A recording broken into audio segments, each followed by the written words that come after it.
شیخ ادریس صاحب زمونږ رهنما دی ها شیخ ادریس صاحب زمونږ رهنما دی سرچشمه د تواضع او د تقوا دی شیخ ادریس صاحب زمونږ رهنما دی ها شیخ ادریس صاحب زمونږ رهنما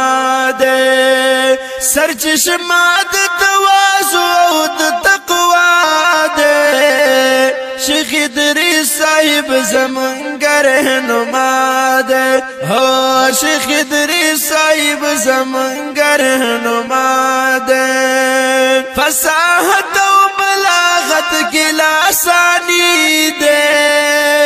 فصاحت او بلاغت کی لاسانی دی پا اخلاقو کی ډیر خود ډیر اعلی دی ها پا اخلاقو کی ډیر خود ډیر اعلی دی ها شیخ ادریس صاحب زمونږ رهنما دی سرچشمه د تواضع او د تقوا دی شیخ ادریس صاحب زمونږ رهنما دی سرچشمه د تواضع او د تقوا دی ها سرچشمه د تواضع